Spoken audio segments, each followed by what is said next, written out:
দেখুন, আপনি আধ্যাত্মিক পথে আছেন, তবে আপনার এই আধ্যাত্মিক পথে থাকা অবস্থায় আপনি হতাশা হয়ে যাচ্ছেন। আপনার এই আধ্যাত্মিক অবস্থায় থেকে আপনি দিন দিন ক্রমশই যেন বাস্তবতার দিকে মুখোমুখি হয়ে যাচ্ছেন। আপনি যেন দিন দিন হতাশ এবং ডিপ্রেশনের ভিতর দিয়ে চলে যাচ্ছেন। আসলে আধ্যাত্মিক জীবনে এসেও যদি আমাকে হতাশাগ্রস্ত হতে হয়, আধ্যাত্মিক জীবন বা আধ্যাত্মিক প্র্যাকটিস করেও যদি আমাকে হতাশায় পড়তে হয়, সেক্ষেত্রে আমার এই আধ্যাত্মিক জীবনটা আমার জন্য কতটুকু কাজে দিচ্ছে বা এটা কতটুকু আমার জন্য গুরুত্বপূর্ণ ভূমিকা পালন করছে।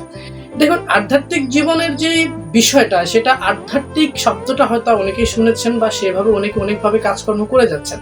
তো এখন আমার মূল ব্যাপারটা হচ্ছে, আমি আপনাদেরকে যেটা বোঝাতে চাইবো সেটা হচ্ছে, দেখুন, আপনি আধ্যাত্মিক শৃঙ্খলার মধ্যে যদি আপনি অবশ্যই যদি থাকেন বা সঠিক আধ্যাত্মিক স্ট্রাকচারের মধ্যে যদি আপনি নিজেকে সাজিয়ে রাখেন বা যদি গুছিয়ে রাখেন, তাহলে আপনি হতাশা শব্দটি কিন্তু আপনার জীবনে পুরোপুরি আক্ষরিক অর্থে অর্থাৎ সরাসরি অর্থে আপনার ক্ষেত্রে কিন্তু ব্যবহৃত হবে না।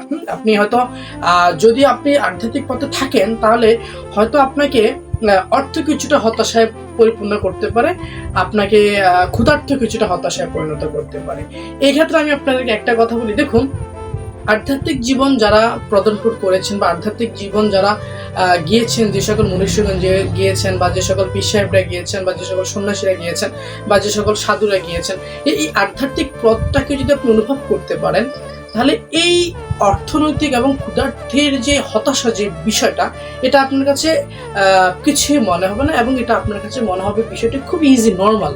অর্থাৎ আপনার কাছে আধ্যাত্মিক শ্রেণীকরণটা এমনভাবে আপনার জীবনটাকে শ্রেণীকরণ করে রাখবে বা সুবিন্যস্তভাবে এটাকে অ্যাট্রাকশন করে রাখবে বা অ্যাক্টিভ করে রাখবে, যে অর্থাৎ এই মানুষের যে পঞ্চ ইন্দ্রিয় দ্বারা অনুভব করা বা প্রয়োজনীয় যে বিষয়গুলো, সেগুলি আপনার কাছে অ্যাটাচমেন্ট হবে না। তো সেক্ষেত্রে আমাদের জন্য আমরা অনেকে মনে করি যে আসলে আমি আধ্যাত্মিক পথে আছি, এই আধ্যাত্মিক পথে অনুসরণ করার মাধ্যমে আমার ভিতরে হতাশা কাজ করে ফেলছে, তাহলে আমি যে আধ্যাত্মিক পথে আছি এটা আমার জন্য কতটুকু কাজে দিচ্ছে। দেখুন, এই ক্ষেত্রে আপনাকে আমি আগে এই বিষয়টা একটু আগে স্পষ্ট করে দিয়েছি, যদি আপনি সে পথে থাকেন বা সত্যিকার অর্থে যদি বুঝে থাকেন, তাহলে এই ব্যাপারগুলো আপনার কাছে ততটা অ্যাক্টিভ মনে হবে না। এখন মূলত আসুন, যদিও এরকম হচ্ছে, অনেকের ক্ষেত্রে হচ্ছে যে আমি আধ্যাত্মিক জীবন পালন করছি, আমি আধ্যাত্মিক প্র্যাকটিস করছি, আমি একজন পীর সাহেবের কাছে গিয়েছি, আমি একজন সন্ন্যাসীর কাছে গিয়েছি, আমি একজন ঋষির কাছে গিয়েছি। দেখুন, এটাকে আধ্যাত্মিক বলে না। আপনি কোনো পীর সাহেবের কাছে গিয়ে বায়াত হয়েছেন, ওই পীর সাহেব হয়তো আধ্যাত্মিক শব্দটার বিশ্লেষণে তিনি দিতে পারছেন না। হ্যাঁ, আপনি একটা হুজুর সাহেবের কাছে গিয়েছেন বা আপনি একটি সন্ন্যাসীদের কাছে গিয়েছেন বা আপনি একটি সাধুর কাছে গিয়েছেন, কিন্তু ওই আপনি যে সাধুর কাছে গিয়েছেন উনি সে সম্পর্কে বা সে বিষয়ে তিনি এতটা এক্সপার্ট নন। অর্থাৎ তিনি তার লেবাস ধরে আছেন, তিনি তার চাপাবাজির উপর নির্ভরশীল আছেন, কিন্তু তিনি আধ্যাত্মিক শব্দটাকে বা আধ্যাত্মিক অনুসন্ধানকে, আধ্যাত্মিক দর্শনকে তিনি সেভাবে অ্যাকসেপ্ট হয়তো করতে পারেননি। অর্থাৎ আপনি যদি এই ধরনের মানুষের কাছে গিয়ে যদি আপনি আধ্যাত্মিক প্র্যাকটিস করেন বা আধ্যাত্মিকতার শরণাপন্ন হতে যান, তাহলে আপনি অবশ্যই হতাশাগ্রস্তে পরিণত হবেন।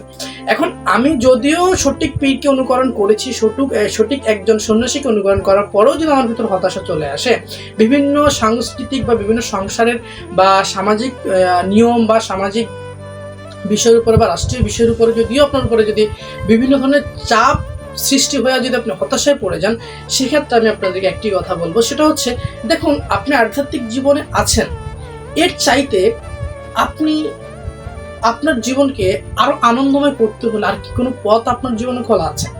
হয়তো এই আধ্যাত্মিক এই নিয়ম অনুসরণ করতে করতে করতে করতে আপনি একটা পর্যায়ে উঠবেন, উঠার পরে হয়তো আপনি আপনার এই জীবনটাকে একটি শ্রেণীকরণের মধ্যে নিয়ে যাবেন, একটি স্ট্রাকচারে সাজাবেন বা আপনার এই জীবনের মূল ভিত্তিপ্রস্তরটা আপনি অনুভব করতে পারবেন।